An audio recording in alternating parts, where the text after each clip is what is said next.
히브리서 7장까지의 말씀을 통하여서 예수 그리스도가 대제사장 되었다는 것이 무엇을 의미하는지 저희는 살펴보았습니다. 예수님은 멜기세덱의 반차를 따르는 대제사장으로 이 땅에 있었던 그러한 맹세가 없는 제사장들이 아니라 맹세로 세워지신 온전한 대제사장이십니다. 그래서 7장 28절 말씀을 보면 맹세의 말씀은 영원히 온전하게 되신 아들을 세우셨느니라 라는 그러한 말씀으로 말씀을 마무리하고 있습니다. 오늘 8장 1절 말씀을 보면 그 7장의 모든 그 내용을 요약하며 이렇게 말합니다.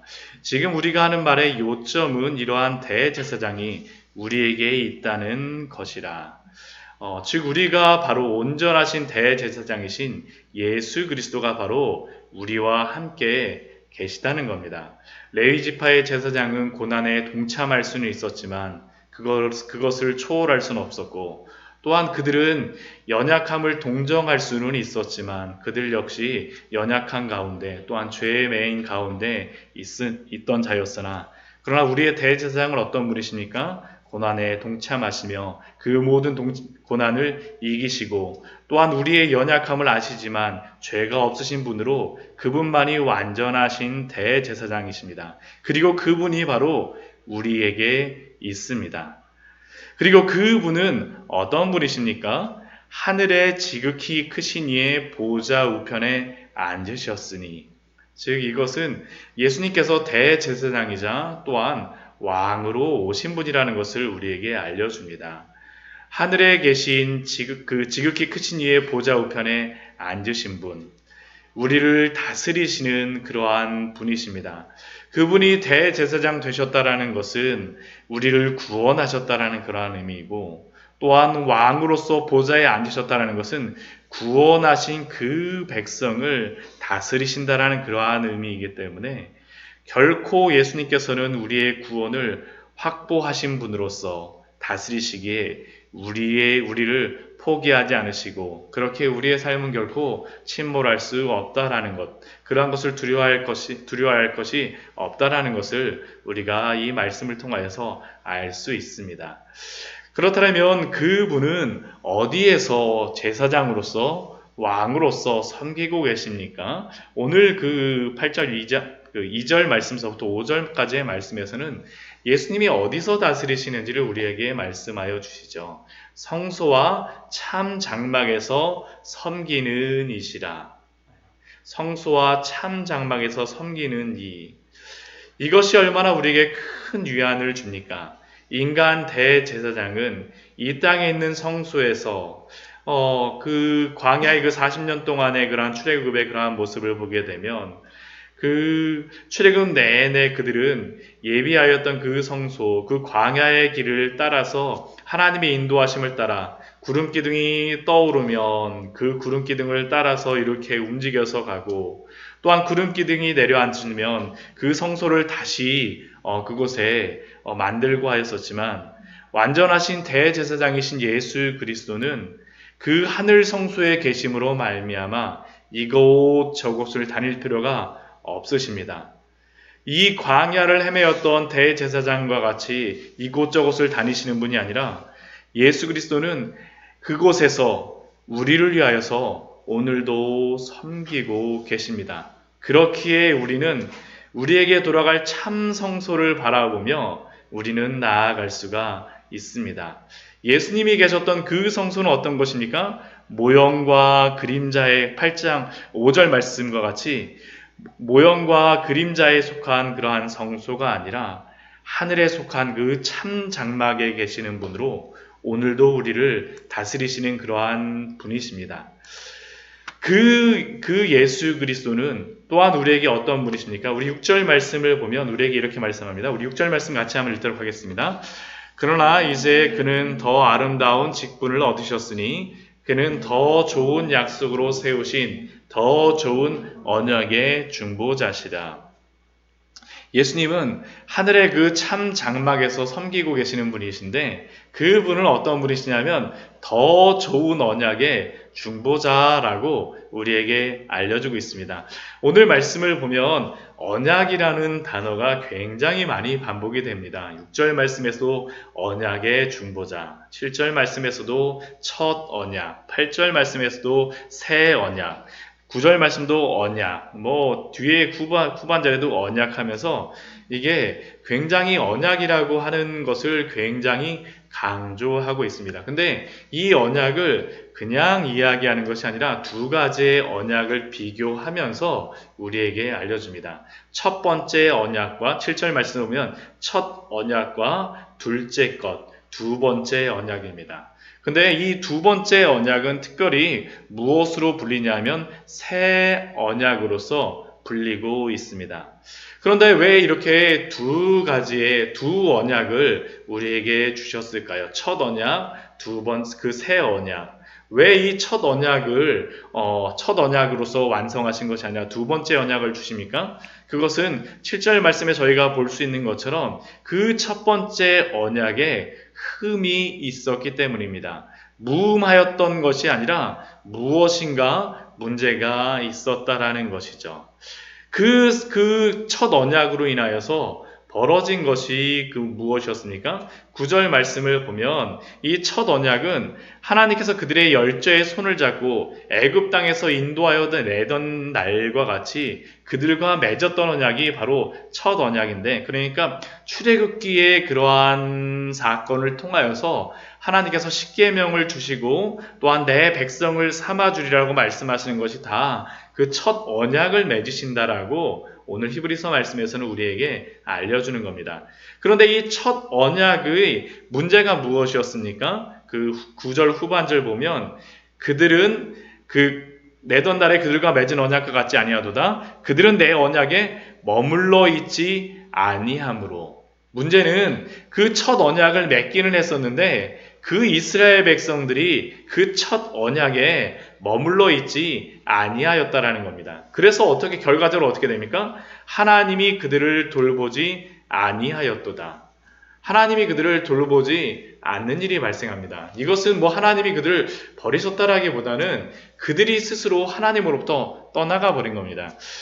이 언약을 가지고 성경에서 많이 이야기하는 것이 비유로서 많이 이야기하는 것이 무엇이냐 하면 결혼 생활을 가지고 이 언약을 하나님께서는 많이 말씀하십니다. 우리가 인간이 범죄하고 우상 숭배하는 것을 다 음행이라는 것으로서 이야기하시는 것처럼 다 결혼 생활과 관련지어서 하나님께서 말씀하시고, 호세아서 말씀 같은 경우도 어떻습니까? 호세아와 가늠한 여인 고멜의 그러한 사건과 같이 하나님이 이스라엘 백성들과 언약을 맺으셨다라는 것을 결혼 생활을 하는 것과 같이 이렇게 우리에게 말씀하여 주십니다. 그런데 문제는 무엇이냐면 고멜도 그렇고 호세아는 계속 고멜을 품어주려고 하는데 고멜이 어떻습니까? 그 언약으로부터 머물지 않고 떠나게 되어지는 거죠. 그래서 호세아가 돌보고 싶었음에도 불구하고 그 여인이 언약을 깨므로 말미암아 스스로 그 언약의 안에서 돌봄을 받지 못하였던 것입니다. 이게 바로 이스라엘 백성들에게 벌어졌던 그러한 일이었었죠. 그래서 하나님께서 이스라엘 백성들에게 새로운 언약을 주시겠다라는 것이 바로 둘째 언약입니다.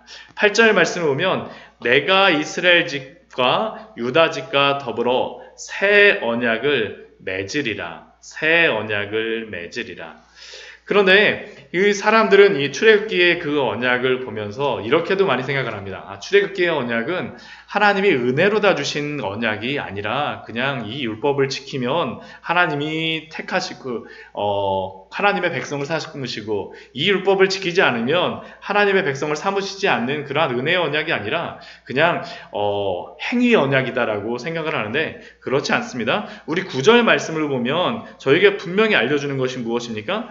하나님이 이스라엘 백성의 손을 잡고 애굽 땅에서 인도하여 내시죠. 그들이 스스로 구원하는 것이 아니라 하나님이 그들을 은혜로서 인도하여 내신 겁니다. 그러니까 첫 번째 출애굽기에서 주셨던 그 언약도 무엇입니까?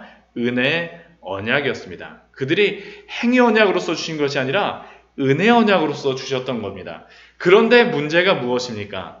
그들이 그 언약을 지킬 수 있는 능력이 없었다라는 것이 바로 그 이스라엘 민족에게 있었던 그러한 문제입니다. 즉, 그들이 옛 언약의 그러한 안에서는 언약을 주시기는 하였지만 그 언약의 율법을 준수할 능력이 없었습니다. 그래서 이 새 언약에서 차이가 나는 것이 바로 10절 이후에 나온 그러한 말씀입니다. 우리 10절 말씀 같이 한번 읽어보도록 하겠습니다. 또 주께서 이르시되 그날 후에 내가 이스라엘 집과 맺을 언약은 이것이니 내 법을 그들의 생각에 두고 그들의 마음에 이것을 기록하리라. 나는 그들에게 하나님이 되고 그들은 내게 백성이 되리라. 이 말씀은 예레미야서 31장 31절 말씀부터 34절까지의 말씀, 우리 그 앞에 있는 말씀도 8절 말씀부터 다 그 예레미야의 말씀을 인용하는 그러한 말씀인데, 이 새 언약의 특징이 무엇이냐 하면 그 하나님의 법을 우리들의 생각과 마음에 기록하는 언약이 바로 이 새 언약의 가장 큰 특징입니다. 그 옛 언약이 은혜 언약이 아니라서 그들이 못 지킨 것이 아니라 그 옛 언약은 그들이 지킬 수 있는 그러한 능력이 없었지만 새 언약은 그들이 지킬 수 있도록 그들의 마음과 생각에 기록해 주시겠다는 겁니다. 옛 언약은 두 돌판에 기록하여서 이스라엘 민족에게 주었지만 새 언약은 그 율법의 말씀을 어디에 주는 겁니까? 우리의 마음속에 기록하는 언약입니다. 즉, 우리의 부패한 본성과 마음을 변화시켜 주시는 언약이 바로 이 새 언약입니다. 예수님을 믿고 거듭난다라고 했을 때 거듭난다는 것은 새로 태어나는 것이 아닙니까? 죄와 허물러 죽었던 마음을 성령님께서 살리시고 거듭나게 하시는 것이 바로 새 언약의 특징이고, 이렇게 완전히 성령으로 거듭난 사람의 그러한 특징이 무엇입니까? 이전에는 전혀 하나님에 대하여 생각하지도 않고 전혀 말씀을 보고 싶지도 않고 전혀 찬양을 하고 싶지도 않고 교회 와서 찬양하기보다 어떻습니까? 세상의 다른 나이트클럽이나 다른 데 가서 그 우리의 마음을 즐기고 노래방 가서 노래 한번 부르는 게 훨씬 낫지, 그런 생각을 하지만 예수님을 믿음으로 말미암아 어떻습니까? 그러한 것들보다는 하나님의 찬양을 하고 싶은 마음들이 우리의 마음속에는 막 불일 듯이 일어나고, 예전에는 연애 소설을 읽던 것이 훨씬 더 좋고 세상의 소설을 읽던 것이 훨씬 더 좋았었는데 이제는 하나님의 말씀을 듣는 것이 좋아지고, 예전에 하나님께 예배드리는 것이 그렇게도 힘들었었는데 하나님께 예배하고 하나님을 따라가는 것이 우리에게 좋아지게 변화되어지는 것들, 이것이 바로 새 언약을 받은 사람들에게 나타나는 것이고, 이것이 바로 내 법을 그들의 생각에 두고 그들의 마음속에 기록한 그러한 증거가 바로 이것이 아닙니까? 그래서 결론적으로 일어나는 것이 무엇입니까? 11절 말씀에 보면 이렇게 말씀하시죠. 우리 11절 말씀 같이 읽겠습니다. 또 각각 자기 나라 사람과 각각 자기 형제를 가르쳐 이르기를 주를 알라 하지 아니할 것은 그들이 작은 자로부터 큰 자까지 다 나를 알미라. 제가 그 중고등부 하면서 가장 힘들고 중고등부 아이들한테 어려운 때가 언제냐면 수련회 가자라고 수련회 같이 데려가려고 할 때가 예전에 중고등부 하면 어렵습니다. 왜 그러냐 하면 예전 제가 어렸을 때 그 시골에서 이 수련회 가고 그럴 때에는 1년에 뭐 시골 아이들이 다른 지역으로 여행 갈 수 있는 공식적인 그러한 게 이 수련회 때 한번 이렇게 가는 게 참 어떠한 방법이었었는데, 요즘에는 아이들한테 수련회 가자 그러면 저한테 가장 먼저 예전에 물어보는 게 뭐냐면, 목사님 이번에 수련회 가면 에어컨 있어요? 네, 그거를 먼저 물어봅니다. 왜냐하면 그 아이들한테는 그 에어컨이라든가 환경들이 훨씬 더 좋고 부모님이랑 같이 그 여행을 가는 것이 그 아이들에게는 훨씬 편하기 때문입니다. 그래서 그 아이들한테 수련회 가자라고 계속 이야기하고 권면하는 것이 힘든데, 성령께서 오셔서 근데 그 아이들의 마음을 변화시키게 되면 어떡하냐면 수련회 언제 가요라는 고백이 나올 수밖에 없죠. 이게 바로 11절에 말씀하여 주는 것입니다. 주를 알라 하지 아니할 것은 그들이 작은 자로부터 큰 자까지 다 나를 알미라. 알라라고 하지 않아도 하나님을 알게 하시는 그러한 일들이 이 새 언약으로부터 나타나는 그러한 것입니다. 그렇다면 이 새 언약이 우리의 마음속에 어떻게 새겨집니까? 바로 12절 말씀을 통하여서 우리에게 그것을 알려주시죠. 내가 그들의 불의를 긍휼히 여기고 그들의 죄를 다시 기억하지 아니하리라.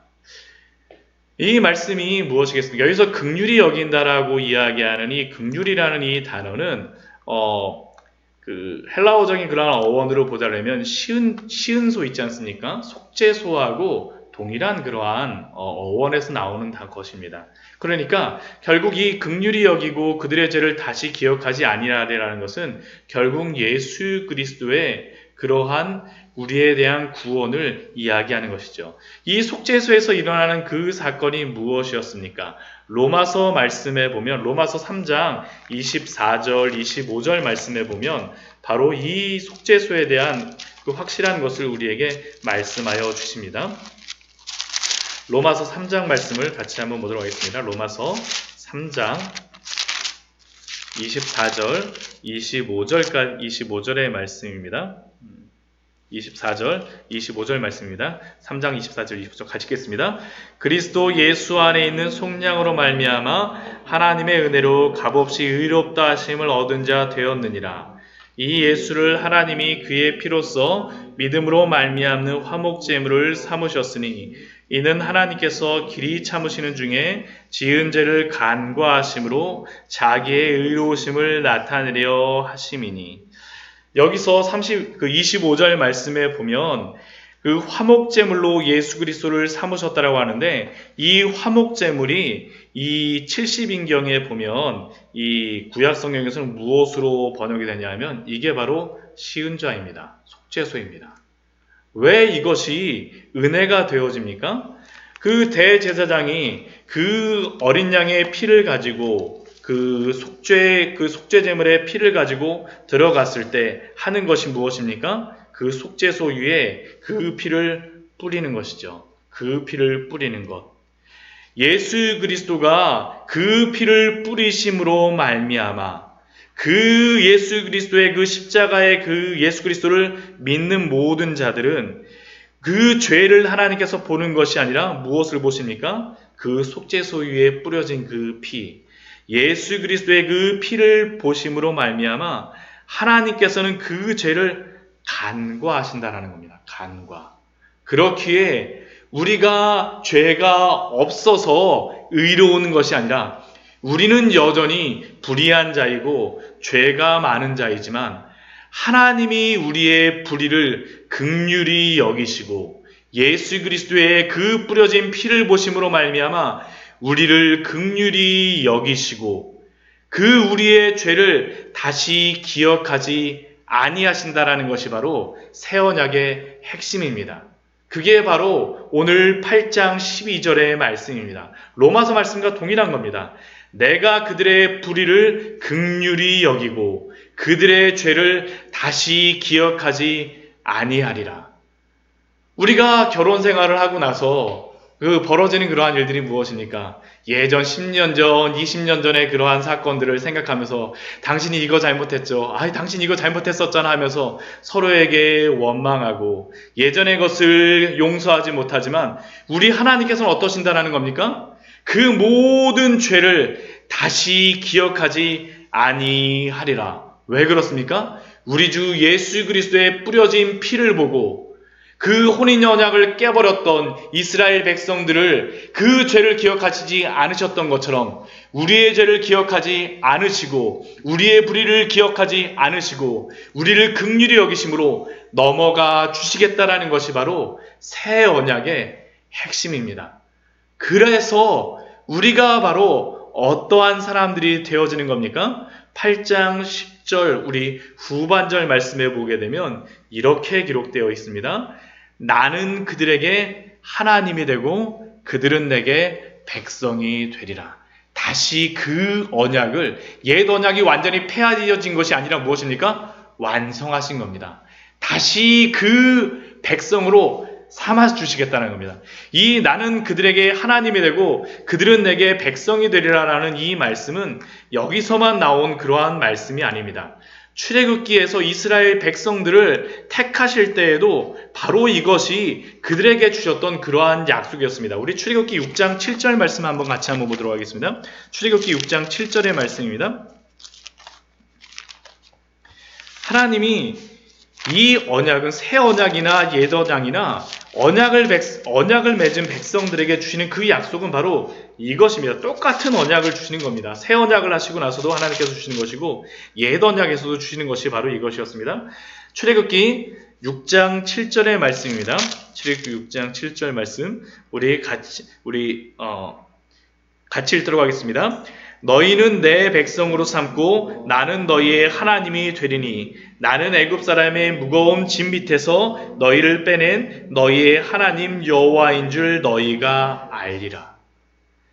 결국 어떻습니까? 옛 언약이나 새 언약이나 우리에게 주시는 약속은 똑같다라는 거죠. 다만 차이가 무엇입니까? 언약을 어긴 그 백성들을 다시 백성을 삼아주시고 그 언약을 회복시켜 주시겠다는 것이 바로 새 언약의 핵심이고, 그리고 다시는 거기서부터 떠나지 않게 하기 위해서 무엇을 해주겠다니까? 성령을 주심으로 말미암아 우리의 마음에 새겨주시겠다는 것이 바로 이 새 언약을 주심으로 말미암아 우리에게 주시는 그 귀한 은혜입니다. 그 예수 그리스도가 우리의 어떤 분이십니까? 더 좋은 언약의 중보자이십니다. 6절 말씀에 더 좋은 약속으로 세우신 더 좋은 언약의 중보자, 예수 그리스도를 통하여서 우리에게 주신 귀한 언약의 회복인 줄 믿습니다. 말씀을 정리하도록 하겠습니다. 오늘 말씀은 그 하늘 성소, 참 성소의 참 성막에 들어가신 예수 그리스도가 바로 그 예수 그리스도를 통하여서 그 언약을 다시 회복시켜 주시는 것이 무엇인가를 우리에게 알려주십니다. 새 언약은 다른 것이 아닙니다. 언약을 어겼던 그 백성을 다시 백성으로 삼아주시고 깨졌던 그 언약을 다시 갱신해 주시는 것이 바로 새 언약이며, 우리의 마음속에 성령을 주심으로 말미암아 우리로 하여금 이제 하나님을 따르는 그러한 백성을 삼아주시겠다라는 것이 그 새 언약의 핵심입니다. 이 언약의 약속을 가지고 오늘도 그 안에서 참 언약의 중보자 되어오시는 예수 그리스도 안에서 믿음으로 따라가시는 우리 귀한 성도님들 되시기를 축원합니다. 같이 기도하도록 하겠습니다.